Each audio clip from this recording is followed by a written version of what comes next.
අසරණ සේවික සේවිකා නෙමෙයිද පාර්ට වැටෙන්නේ. මේක ආණ්ඩුව හෙන්න ගහන්න සහ ගන්න ජනතාව විඳවන යුගයකට තල්ලු කරේ. ඉතා පැහැදිලි බලා මේ මොහොතේ අඩි කරන්නේ.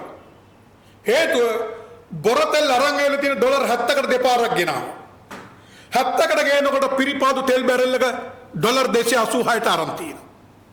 සාමාන්‍යයෙන් අපි බොරතෙල් බැරල් එකට පිරිපාදුවට ඩොලර් 20ක වෙනසක්. ඒක තමයි ජනාධිපතිතුමා ඒ කාලේ කිව්වේ 117ක් අඩු කරන්න පුළුවන් කියලා බොරතෙලි. 300කින් අඩු ගෙනල්ලා බොරතල ගෙනල්ලා මිල සූත්‍රයට දාලා තියෙන්නේ රුපියල් 3යි. පිරිපහදු 145ක් අපේ පිරිපහදුවෙන් 300ක් අඩුවෙන් ගෙනාපු බොරතලෙන් ඩීසල් හදලා රුපියල් 3යි දාලා තියෙන්නේ. ගසාකම් හිතා ගන්න. පෙට්‍රෝල් 125ක් අද. ඒකටත් එමය. භූමි තෙල් මිලක් නැති අගයකට තියෙන. ඕකට දැනගන්න වැදගත්ම දේ. අමුතු ගසාකෑමක් තේ සංස්ථාව කරනවා. එකම ඩීසල් එක 407ට විකුණන ඩීසල් එක ඒ ටැංකියෙන්ම ඒ ඩීසල් බහුසර කරන අට්ටාලයෙන්ම ඒ නලයෙන්ම 450ට කර්මාන්ත ශාලාවලට දෙන්න. කර්මාන්ත ශාලාවට දෙන්න ඕනේ බදු රහිතව. බදු පිට බදු ගහලා තියෙන වෙලාවේ. වැඩ කරන මිනිස්සුන්ගේ කප්පාදු කරන වෙලාවේ. වැටුප් නොගෙවන වෙලාවේ කර්මාන්ත ශාලාවට 450ට දෙන්නේ. එකම ඉන්ධන ටැංකියෙන් ඩීසල් ටැංකියෙන් මේ බවුසරයට 407යි මේ ටැංකියට 407යි මේ ටැංකි දෙකට 450යි.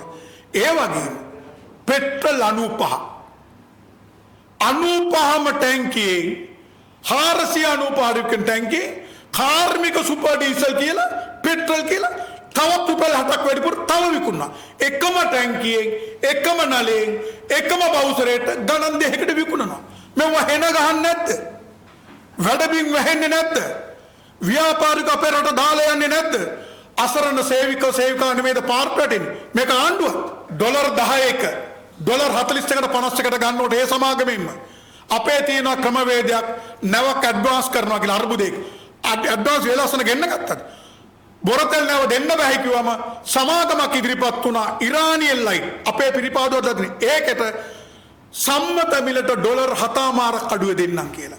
ඔහුන්ට කතා කරන්නේ නැතුව ඉල්ලුවා විතරයි විදේශ සමිතිය අරා ජනාධිපතිට දාලා දෙන්නේ නැහැ කියපු සමාගමෙන්ම ගන්නවා ප්‍රීමියම් එක ඩොලර් 30ක් වැඩිපුර ගෙවලා ඩොලර් 70කට 100 ගන්න. හරිද?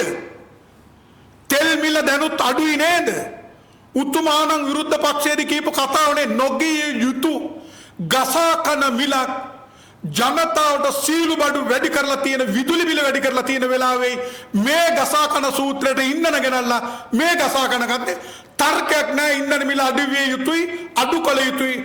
දැන් පිරිපහදු බැරල් 120 ගණන් 380 ගානට ගත්තු තියෙන්නේ 302කට ගත්තේව තියෙන්නේ. තේරුම් ගන්න. තෙල් බැරල් එක ඩොලර් 85ට කතා කරන 70කට ගත්තු බැරල් වල බිල අඩු නොකර. මේ යන්නේ 100 නෙමෙයි.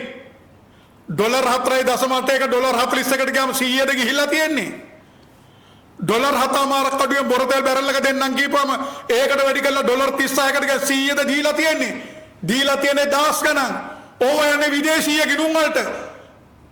පිල්ලි ගහපුව හොයන්න බෑ. අපේ ජනවහර කියලා දින හරි විවෘතත් පිල්ලි ගහන්නේ. පිල්ලිය හොයන්න බෑ. ජනතාව විඳෝනේ විතරයි දැන් පේන්නේ. ආණ්ඩුවට පේන්නේ ලාල් කාන්තලට ඇමතිට වසන්ත ඇමතිට නලින්දලට පොඩි මිනිහා ගැන මිනිස්සු පේන්නේ දැන් ඕන් ඉන්න මාලිගාවල වැදගත්මදී.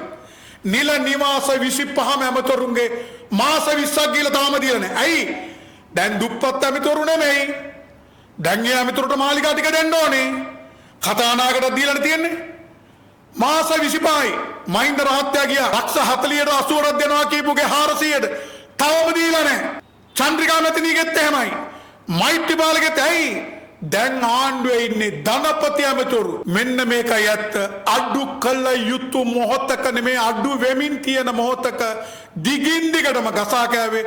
මම නලින්ද ජයතිස්සගෙන් අහන්නේ ඔයාගේ සභාපති ඔයයි කිව්වා පෙබරවාරි 28 වැඩි කෙරුවට පස්සේ ආපහු මාර්තු අන්තිමට කියලා පරණ තොගවලට එක නැවක් ගේන්නේ නැතුව තෙල් සංස්ථාව එක ඉන්න නැවක් ගේන්නේ නැතුව පෙට්‍රල් ඩීසල් වැඩි කරේ 3 පාරක් හෙන්න ගහන්න සහ ගන්න ජනතාව විඳවන යුගයකට තල්ලු කරේ.